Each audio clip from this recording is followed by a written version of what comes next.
if it isn't Megan Monday. Honestly, I spent most of the weekend planning because even though some of the best stories take a minute to cook, I haven't been the best at making sure this video gets posted consistently every Monday. So we're going to work on that. Today's topic is starting over without burning the bridge behind you. And we are going to be talking about the time that I got fired. Most of you guys know that I was in the dental world for quite some time. I started off as a dental assistant, then I worked my way up to lab technician. Then I started doing billing and insurance and kind of like admin stuff.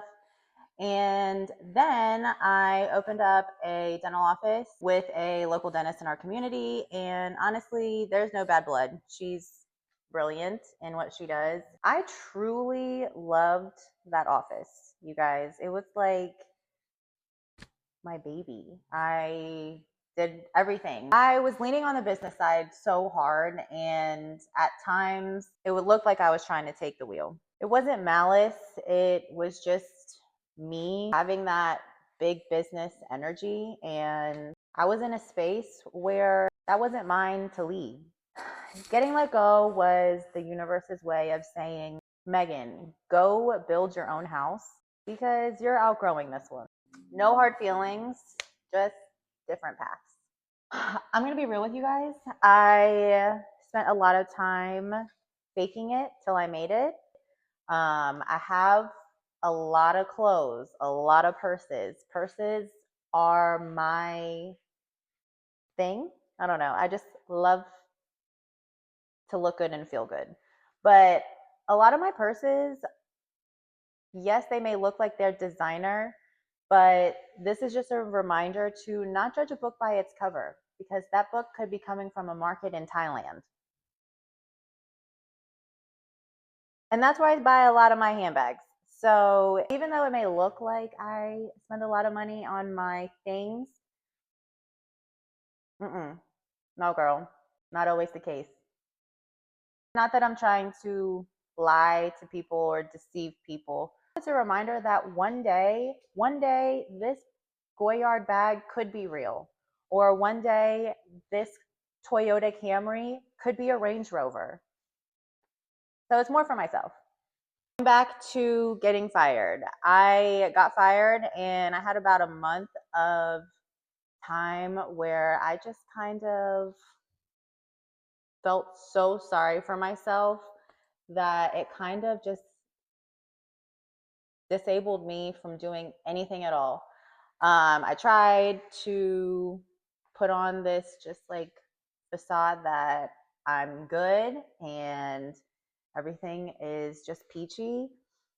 But I was very sad. I was very sad. I did a lot of just internal reflection on things that I could have done differently, done better. What am I going to do? It was just so many thoughts that I had, and I felt like I was crippled to life. I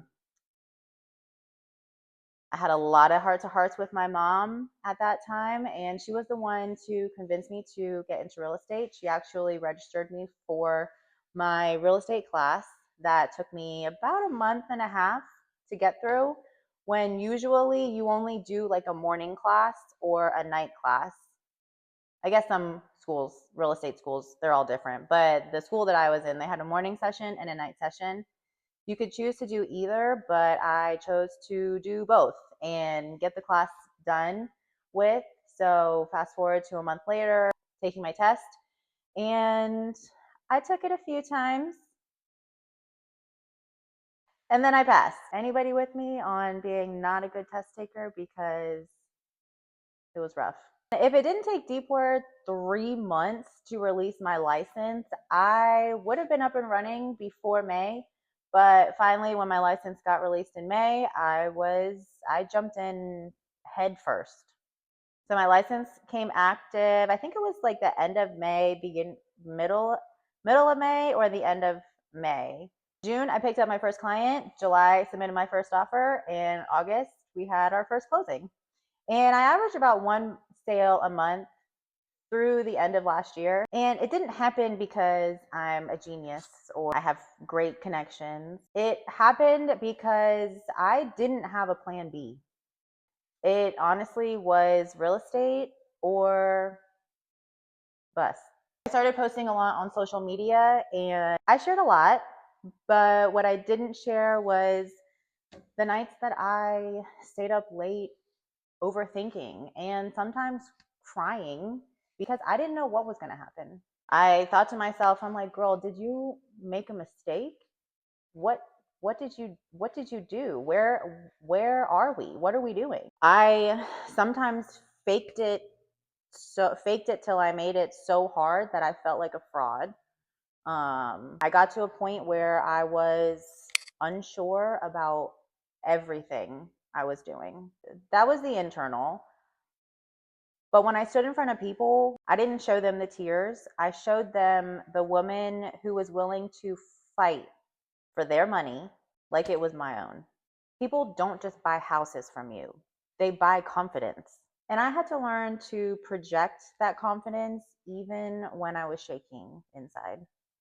Now, let's talk about confidence alone. Confidence is such a weird thing, right? Some people either have it or they don't. But I definitely think confidence is something that is attainable for everybody. When you don't have confidence, is it a lack of confidence or is it just a lack of identity? Have you spent the time to try and figure out what makes you you? If somebody were to ask you the question, so tell me about yourself, without using your name or any physical characteristics, without saying any of those things, would you be able to talk about yourself? I think if somebody were to ask me, Megan, tell me about yourself, the first thing I would say is loud. But I would also say genuine and honest. Those are my attributes that I value most. And I appreciate the fact that over the last year, I have been able to gain the confidence to be genuine and to be honest. So if somebody were to ask you today, tell me about yourself, would you be able to? In order to have confidence, you need to be able to handle rejection.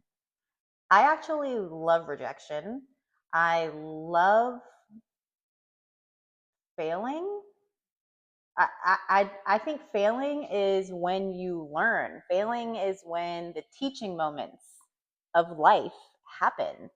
So if you don't fail, it means you're not doing enough, right?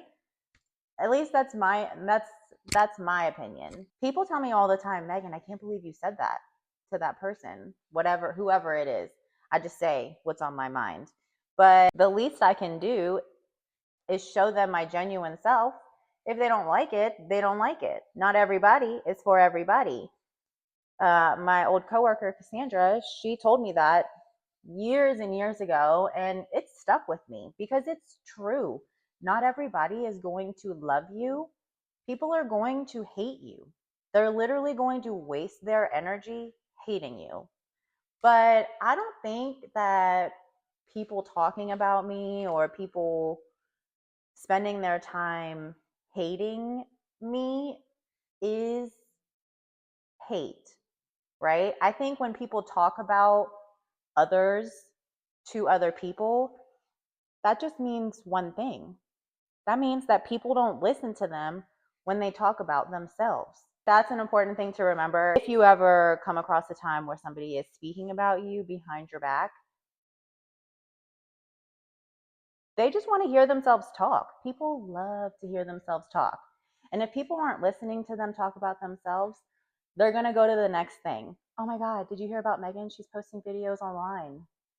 Yeah, I am. But what are you not doing? Posting videos online and growing your business. So I just take it as a compliment because I'm doing something that not everybody has the balls to do. All right, so to round up the video, what was the exact moment I realized I didn't need the fake bags anymore to feel like I belonged in this industry? I think just recently. Well, it like comes and goes, you know? I think I just noticed that there's a camera right here. And so my broker's probably watching me, and my manager is probably watching me. Anyways, so I think it comes and goes, but then I remember to tell myself that I do actually belong, and all of the work that I am putting forth is worth it. But if I had to narrow down an exact moment, I think it would be when I think the exact moment would be when I realized I needed to permanently shift my mindset. So I said it comes and goes, but I think my core true self truly believes that this is where I belong, because this is where I feel that I'm fulfilling my purpose. I'm talking to people every day, which is something that I love. I'm changing people's lives, which is something that I have come to love. And I'm doing it with people that I love. So the exact moment was when I realized I needed to change my mindset. But I think that was like the end of last year. So it took some time. How does it feel to run into people from my old life now that I'm Meg the agent instead of dental office Meg? I feel proud because I haven't just done nothing. I've done a lot since they've seen me last. And I'm honestly always super excited to talk to them about it. But I think something that I need to work on in that regard is remembering to ask about the changes in their life and not be so excited to tell them everything that has happened or changed in mine. So be curious first and then to talk about me. When I was on the floor crying, what was the one thing that made me get up and make just one more phone call? I mean, don't get me wrong. I definitely like allowed myself to feel all the feelings, which was that 1 month of feeling the feelings after I got fired. But even now, I think it's important to just feel your feelings and then let them go. There's a difference between feeling them and consistently making yourself feel the same way over and over and over again. But if you go through something, feel that emotion, experience it, register those feelings in your mind, and connect them to that event, I think that that holds a lot of weight too, because not only do you remember how you feel when you were in that position, but it just gives you more understanding of what you don't want to experience again. And from there, you're able to kind of write your memoir of where you want to get to. So I think the thought that got me up off the floor was the thought of where I actually want to end up and where I want to be in life. What would you say to the person listening right now who just got fired and feels like their world is ending? Well, it's not. And just because today feels super heavy doesn't mean tomorrow has to feel the same way. But also, you have to remember that you are in control of that. Nobody else is going to come save you. Nobody is going to do the things for you that you need to do for yourself. And you're worth it. We should be on a mission to live our best lives, because why not? I'm going to leave you today with a quote from one of my favorite TV personalities. And he's also he sells billions of dollars of real estate a year, Ryan Serhant. He was on a podcast the other day and he was talking about similar things, like regret, pretty much is what he was talking about. But he said, I want to regret the things I did rather than regret not even trying. And I think that's a great quote to live by. Do it, be fearless.